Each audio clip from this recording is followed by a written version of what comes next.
Hello students, welcome to my channel. So இந்த வீடியோவில் பார்த்தீங்க அப்படின்னா 11th ஸ்டாண்டர்ட் கெமிஸ்ட்ரி ஒரு ஒரு பேப்பர் பிரசன்டேஷன் வீடியோ தான். லைவ் கரெக்ஷன் வந்து பண்ண போகிறேன். ஸோ கவர்மெண்டோடைய ஆன்சர் கீயை வச்சு நான் லைவ் கரெக்ஷன் பண்ண போகிறேன்.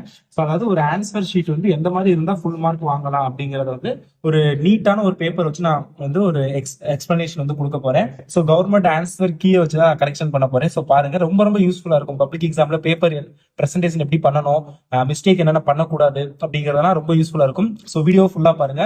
ஸோ நான் வந்து ஒரு மாடல் எக்ஸாம் வச்சிருந்தேன் கெமிஸ்ட்ரி 11th கெமிஸ்ட்ரிக்கு வந்து ஒரு மாடல் எக்ஸாம் நான் வாட்ஸ்அப் சேனல்ல சொல்லியிருந்தேன். ஸோ கொஸ்டின் பேப்பர் ஷேர் பண்ணியிருந்தேன். அதுக்கு வந்து ஆன்சர் வந்து எழுத சொல்லியிருந்தேன். ஸோ அதில் நிறைய ஸ்டூடெண்ட் வந்து எழுதி எனக்கு சென்ட் பண்ணியிருந்தாங்க.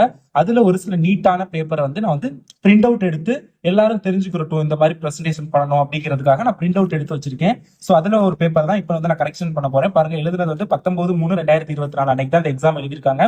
ஸோ இப்போ வந்து இப்போ நம்ம லைவ் கரெக்ஷன் வந்து பண்ணலாம். எவ்வளவு மார்க் வருது, எப்படி வந்து ஸ்டாஃப் வந்து கரெக்ஷன் பண்ணுவாங்க அப்படிங்கிறத நான் சொல்ல போறேன். அதாவது பப்ளிக் எக்ஸாம்ல எப்படி கரெக்ஷன் பண்ணுவாங்க அப்படிங்கிறது. ஓகேங்களா? ஓகே, ஃபர்ஸ்ட் வந்து இப்போ ஆன்சர் பார்ப்போமா? ஃபர்ஸ்ட் ஒன் வேர்டை பாருங்க, ஆப்ஷன் போட்டு நீட்டா எழுதிருக்காங்க. ஸோ பாருங்க, கோட்லாம் கோடு போட தேவையில்ல, பட் இருந்தாலும் செம்ம நீட்டா இருக்குது. சீரியஸ்லி சொல்றேன், இந்த மாதிரி ஒரு பேப்பர்லாம் வந்து பப்ளிக் எக்ஸாம்ல இதே மாதிரி பிரசன்டேஷன் பண்ணாங்கன்னா அவங்களுக்கு அந்த பிக் கொஸ்டின்லாம் வந்து ஆன்சர் வந்து மிஸ்டேக் கண்டுபிடிக்க கூட யோசனை வராது. ஸோ அப்படி கரெக்ஷன் பண்ணிட்டு போவாங்க. ஸோ அந்த மாதிரி ஒரு நீட்டான பேப்பர். ஸோ ஃபர்ஸ்ட் கொஸ்டினுக்கு ஆன்சர் வந்து கரெக்ட், ஆப்ஷன் ஏ. அண்ட் ஆன்சரையும் கரெக்டா எழுதியிருக்காங்க. அண்ட் செகண்ட் கொஸ்டினுக்கு ஆன்சர் ஆல்சோ ஆப்ஷன் ஏ தான். தேர்ட் கொஸ்டினுக்கு வந்து ஆன்சர் பாத்தீங்க அப்படின்னா ஆப்ஷன் ஏ தான் வரும் தேர்ட் கொஸ்டினுக்கும். பட் இங்க வந்து தவறா வந்து கொடுத்துருக்காங்க. ஸோ அதனால வந்து தவறான கொஸ்டின். ஸோ அடுத்தது பாத்தீங்க அப்படின்னா ஃபோர்த் கொஸ்டினுக்கு ஆன்சர் வந்து ஆப்ஷன் பி. ஸோ இதுவும் தவறானது. அண்ட் என்ன மிஸ்டேக் பண்றாங்கன்னா பாத்துக்கோங்க. ஃபிஃப்த் கொஸ்டினுக்கு பாத்தீங்க அப்படின்னா ஆப்ஷன் சி தான், போத் ஏ அண்ட் பி கரெக்டான ஆன்சர். சிக்ஸ்த் கொஸ்டினுக்கு ஆன்சர் பாத்தீங்கன்னா propyne, option B. Seventh question பாத்தீங்க அப்படின்னா ஆப்ஷன் டி தான் கரெக்ட், 374.4 கெல்வின் தான். அடுத்தது எய்த் கொஸ்டின் பாத்தீங்க அப்படின்னா ஆன்சர் வந்து ஆப்ஷன் சி தான், ஃப்ரிக்ஷனல் எனர்ஜி. அண்ட் நைன்த் கொஸ்டினுக்கு ஆன்சர் பாத்தீங்க அப்படின்னா ஆப்ஷன் ஏ 5.6. 10th கொஸ்டினுக்கு ஆன்சர் பாத்தீங்க அப்படின்னா ஆப்ஷன் ஏ தான் கரெக்ட். அண்ட் 11th கொஸ்டினுக்கு ஆன்சர் பாத்தீங்க அப்படின்னா ஆப்ஷன் பி 9.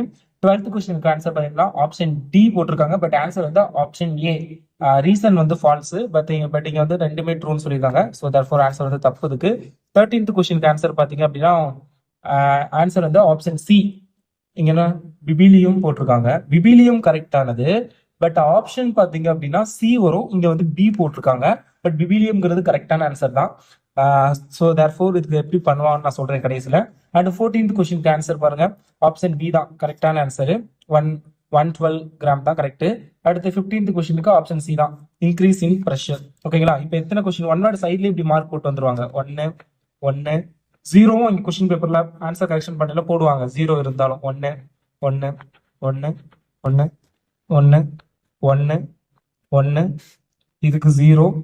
இதுக்கு பாத்தீங்க அப்படின்னா என்னதான் ஆன்சர் வந்து கரெக்டா இருந்தாலும் ஆப்ஷன் தப்புங்கிறப்போ ஒரு சில பேர் மார்க் போடுவாங்க, ஒரு சில பேர் மார்க் போட மாட்டாங்க. ஸோ நான் வந்து இந்த இடத்துல மார்க் போடுறேன். அண்ட் இங்கேயும் மார்க் போடுறேன், இங்கேயும் மார்க் போடுறேன். ஒன் வேர்ட்ல எத்தனை உங்களுக்கு தப்பு? 3 தப்பு வந்திருக்குது. அப்ப அந்த இடத்துல அவங்க இந்த இடத்துல வந்து மார்க் போடுவாங்க. இப்படி ஒரு கோடு மாதிரி போட்டுட்டு ஒரு 2 பேஜுக்கும் சேர்த்து எத்தனை மார்க்கோ அத்தனை மார்க் போடுவாங்க. இது ஃபர்ஸ்ட் பேஜுக்குனால ஃபர்ஸ்ட் பேஜ்ல எத்தனை மார்க்கோ அத்தனை மார்க் வந்து போடுவாங்க.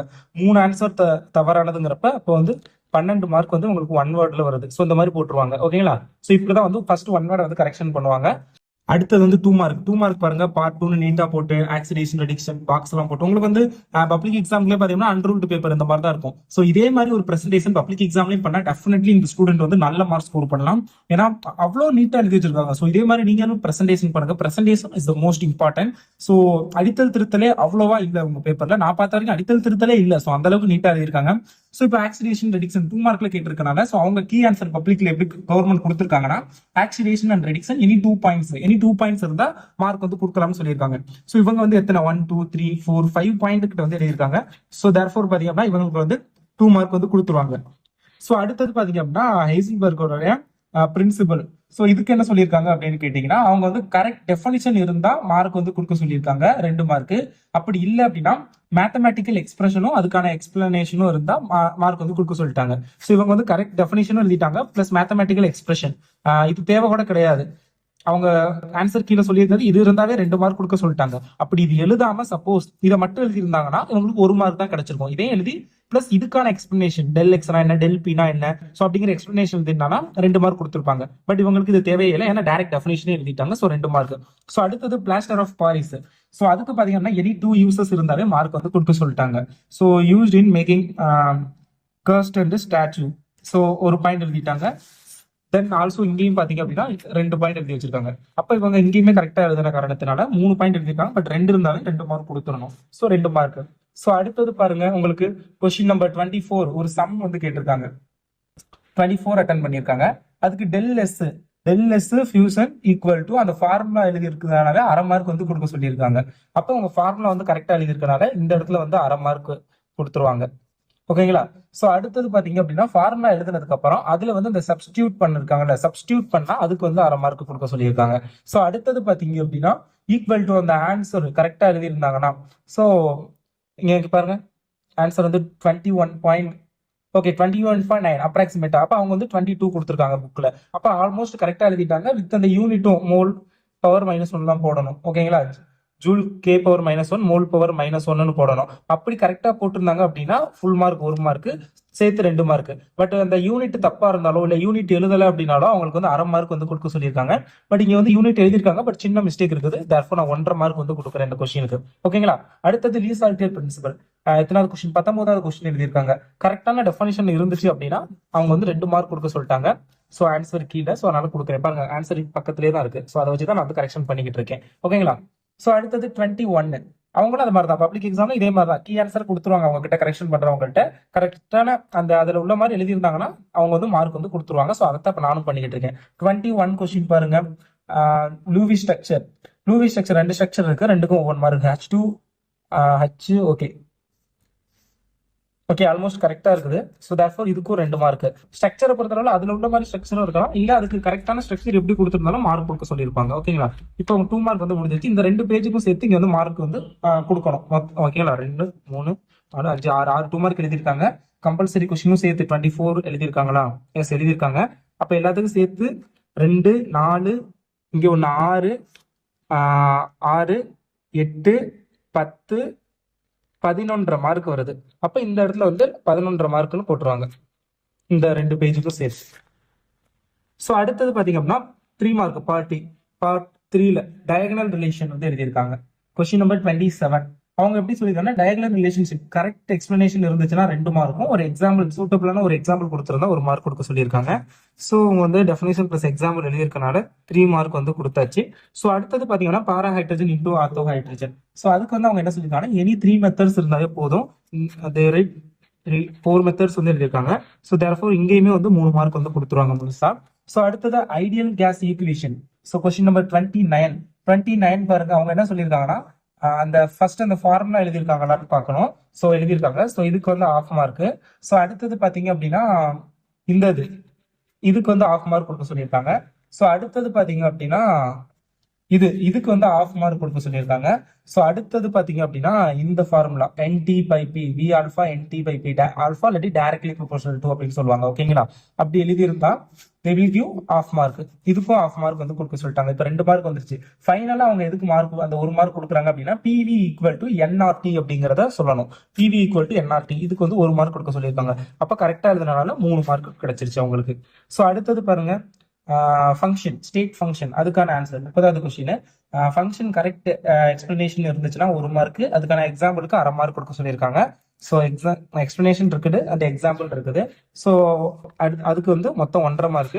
அண்ட் பேத் ஃபங்க்ஷனும் அவங்க எழுதணும். எஸ் கரெக்டா எழுதியிருக்காங்க பாருங்க. பேத் ஃபங்க்ஷன் அண்ட் அதுக்கான எக்ஸாம்பிள் இருந்துச்சுன்னா 1.5 மார்க், இதுக்கு 1 மார்க், இதுக்கு அரை மார்க். அதே மாதிரி இங்க இதுக்கு 1 மார்க், இதுக்கு அரை மார்க். 1.5 மொத்தம் 3 மார்க் வந்து கிடைச்சிருச்சு உங்களுக்கு. ஓகேங்களா? ஸோ அடுத்தது பாத்தீங்கன்னா 33 கம்பல்சரி கொஸ்டின். ஸோ கரெக்டான ஸ்ட்ரக்சர் இருந்தா மார்க் கொடுக்க சொல்லியிருக்காங்க. ஸ்ட்ரக்சர் கரெக்டா இருக்கா? ஸ்ட்ரக்சர் ஓகே எல்லாமே கரெக்டா இருக்குது. அப்ப they will give 3 mark. So அப்போ இவங்க 20வது கொஸ்டின் இங்க ஒன்று எழுதியிருக்காங்க. பிரின்சிபல் குவாண்டம் நம்பர் அப்படிங்கறத வந்து எழுதியிருக்காங்க. 20வது கொஸ்டின் 20 பிரின்சிபல் குவாண்டம் நம்பர்னு போட்டு எழுதியிருக்காங்க. பட் அது வந்து தேவையில்லை. ஸோ அதனால விட்டுறலாம். ஓகேங்களா? ஸோ அடுத்து இங்க பாருங்க 1 2 3 4 5 கொஸ்டின் வந்து எழுதியிருக்காங்க. அப்ப இது வந்து 30வது கொஸ்டினா? 30 இங்க எழுதியாச்சு. ஓகே அப்ப இது எதுக்கு எழுதிருக்காங்கன்னு தெரியல. பட் 3 மார்க் எத்தனை எழுதிருக்காங்க? 1 எழுதிருக்காங்க, 2 எழுதிருக்காங்க, 3 4 எழுதிருக்காங்க, 5 தான் எழுதிருக்காங்க 3 மார்க். ஸோ தேர்ஃபோர் பார்த்தீங்க அப்படின்னா உங்களுக்கு 5லயுமே ஃபுல் மார்க் வந்துருச்சு. இப்போ இதுக்கான மார்க் வந்து 6 6 9 12 மார்க். இந்த பேஜுக்கு 12 மார்க். ப்ளஸ் இங்கே வந்து இது வந்து 20வது கொஸ்டின் போட்டிருக்காங்க. இது எதுக்கு எழுதிருக்காங்கன்னு தெரியல. ஏன்னா ஆல்ரெடி 2 மார்க் வந்து அவங்க எழுதிட்டாங்க. அண்ட் 20வது கொஸ்டின் இதுவும் கிடையாது, ஆஸ்மோட்டிக் ப்ரெஷர். ஸோ அதனால வந்து இது பிரச்சனை இல்லை, இதை அடிச்சிட வேண்டியதான். அப்போ இந்த பேஜுக்கு எத்தனை மார்க்கு? 3 மார்க்கு. ஓகேங்களா? ஸோ அண்ட் அடுத்தது பார்த்தீங்கன்னா பார்ட் 4 5 மார்க் வந்து ஸ்டார்ட் பண்ணிட்டாங்க. 5 மார்க்கை பொறுத்தவரை அவங்க என்ன சொல்லியிருக்காங்கன்னா 34வது கொஸ்டின் என்ன எழுதியிருக்காங்க? பி எழுதியிருக்காங்க. பிக்கு அவங்க என்ன சொல்லியிருக்காங்கன்னா Pauli exclusion principle correct definition, அந்த பிரின்சிபலுக்கான கரெக்ட் டெஃபினிஷன் இருந்துச்சு அப்படின்னா 3 மார்க் வந்து கொடுக்க சொல்லியிருக்காங்க. ஸோ பிரின்சிபலுக்கான டெஃபினிஷன் வந்து கரெக்டாக இருக்கு. ஸோ 3 மார்க் கிடைச்சிருச்சு. ஸோ அடுத்தது மாடர்ன் பிரின்சிபல் லா. ஸோ மாடர்ன் பிரின்சிபல் லா கரெக்ட் ஸ்டேட்மெண்ட் இருந்துச்சுன்னா 2 மார்க், அப்போ 5 மார்க். ஓகேங்களா? ஸோ அடுத்தது பார்த்தீங்க அப்படின்னா 35ல ஏ ஐசோடோப்ஸ் கரெக்ட், ஐசோடோப்ஸுக்கான கரெக்டான டெஃபினிஷன் இருந்துச்சு அப்படின்னா மார்க் வந்து எத்தனை மார்க் கொடுக்க சொல்லியிருக்காங்கன்னா 1.5 மார்க் வந்து கொடுக்க சொல்லியிருக்காங்க. ஸோ கரெக்டான டெஃபினிஷன் இருக்குது.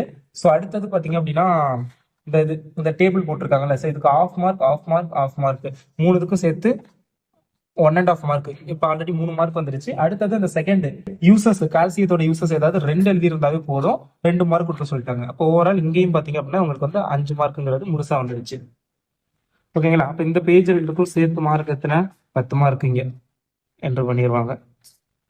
ஸோ அடுத்தது பார்த்தீங்க அப்படின்னா உங்களுக்கு வந்து செகண்ட் லா ஆஃப் தெர்மோடைனாமிக்ஸ் 36ல ஏ எழுதியிருக்காங்க. 36ல ஏ செகண்ட் லா ஆஃப் தெர்மோடைனாமிக்ஸ் பார்த்தீங்க அப்படின்னா அவங்க வந்து இந்த ஸ்டேட்மெண்ட்லாம் கரெக்டாக இந்த என்ட்ரோஃபியோட ஸ்டேட்மெண்ட் எழுதியிருந்தாங்க அப்படின்னா 1 மார்க் கொடுக்க சொல்லியிருக்காங்க. கெல்வின் பிளாங்க் ஸ்டேட்மெண்ட் எழுத சொல்லியிருக்காங்க. அதுவும் அவங்க எழுதியிருக்காங்க. ஸோ அப்போ அது எழுதியிருந்தாங்கன்னா அதுக்கு 2 மார்க் கொடுக்க சொல்லியிருக்காங்க. இதுக்கு 2 மார்க்கு, இதுக்கு 1 மார்க்கு. அடுத்தது உங்களுக்கு வந்து கால்சியம் ஸ்டேட்மெண்ட் கேட்டிருக்காங்க. ஓகே, அதுவும் எழுதிட்டாங்க கால்சியம் ஸ்டேட்மெண்ட். ஸோ அதுக்கு 1 மார்க் வந்து கொடுக்க சொல்லியிருக்காங்க. ஸோ அடுத்தது எஃபிஷியன்சி எக்ஸ்பிளனேஷன் வந்து கேட்டிருக்காங்க. ஸோ எழுதியிருக்காங்களா? எஸ், அதுவும் எழுதியிருக்காங்க இங்க. ஸோ அப்போ அதுக்கு வந்து 1 மார்க் வந்து கொடுக்க சொல்லிட்டாங்க. அப்போ 1 2 3 5 மார்க். அவங்க இப்படிதான் கீ கொடுத்துருக்காங்க. இதுக்கு 1 மார்க் இருக்கணும், இதுக்கு 2 மார்க் இருக்கணும், இதுக்கு 1 மார்க் இருக்கணும், இதுக்கு 1 மார்க் இருக்கணும், அப்படிதான் கீ கொடுத்துருக்காங்க. ஸோ அந்த மாதிரி எழுதுனால இதுக்கு 5 மார்க் கிடைச்சிருச்சு. அப்போ இந்த பேஜ்ல இன்னைக்கு கொஸ்டின் மார்க் போடணும். அப்போ 37ல ஏ எழுதியிருக்காங்க. 37ல வந்து ஏ என்னது question? Molecular orbital theory சாலியன் features அது வந்து கேட்டிருக்காங்க. அப்போ மாலிகுலர் அவங்க என்ன சொல்லியிருக்காங்கன்னா எனி 5 பாயிண்ட்ஸ் இருந்துச்சுன்னா ஒரு பாயிண்ட்டுக்கு 1 மார்க்னா 5 பாயிண்ட்டுக்கு 5 மார்க் கொடுக்க சொல்லிட்டாங்க. 1 2 3. ஸோ இங்கே எழுதியிருக்காங்க 4 அண்ட் 5 பாயிண்ட் இருக்கனால ஸோ இங்கேயும் வந்து 5 மார்க் வாங்கிட்டாங்க. அப்போ ஓவரால் இந்த பேஜுக்கு சேர்த்து 10 மார்க். அப்போ 1 5 மார்க்கு, 2 5 மார்க்கு, 3 5 மார்க்கு, 4 5 மார்க் தான் எழுதியிருக்காங்க. 5வது 5 மார்க் எழுதலை. இப்போ ஓவரால் அவங்களுக்கு வந்து டோட்டல் போட்டோம் அப்படின்னா ஃபர்ஸ்ட் 1 மார்க்ல வந்து 12 மார்க் வருது. இங்கே 12, இங்கே ஒரு 11 வருது. அப்போ 12 12 24 23 மார்க் வருது. இங்கே ஒரு 12, அப்போ 12 12 24, அந்த 11 வச்சுக்கிறோம். 24 மார்க்கு. 24, இங்கே ஒரு 3 மார்க்கு 27 மார்க்கு. இங்கே ஒரு 10 மார்க்கு 37 மார்க்கு. இங்கே ஒரு 10 மார்க்கு 47 மார்க்கு. 47 ஆல்ரெடி ஒரு 11 இருக்குது. அப்போ 47 48 10 58 மார்க் 58.5 மார்க் வந்து வாங்கியிருக்காங்க. அவுட் ஆஃப் 70க்கு இவங்க வாங்கியிருக்க மார்க் வந்து 58.5 வந்து வாங்கியிருக்காங்க. அப்போ 58.5 அப்படிங்கிறப்ப அது வந்து ரவுண்டா எப்படி போடுவாங்க அப்படின்னா 59 அவுட் ஆஃப் 70 அப்படின்னு போடுவாங்க. ஸோ இதான் வந்து இவங்களுடைய ஒரு மார்க், பப்ளிக்கான மார்க். அண்ட் 100க்கு அப்படின்னு பார்க்கையில பார்த்தீங்க அப்படின்னா உங்களுடைய மார்க் வந்து ஃபைனலி வந்து 89 மார்க் அப்படிங்கிறது வரும். ஸோ அவங்களுக்கு அந்த அப்போ 89 அந்த 11 மார்க் எதில் போயிருக்கு? 1 வேர்டில் 3 மார்க் போயிடுச்சு. அண்ட் ஆல்சோ 2 மார்க்ல ஒரு 2 மார்க்ல ஆஃப் வந்துருச்சு, அதை விட்டுருங்க. 3 மார்க்ல 1 எழுதலை. ஓகேங்களா? அப்போ 1 மார்க்ல 3 போயிடுச்சு, 3 மார்க்ல 1 எழுதலை 6 mark. And also 5 mark 1 attend பண்ணல. ஓகேங்களா?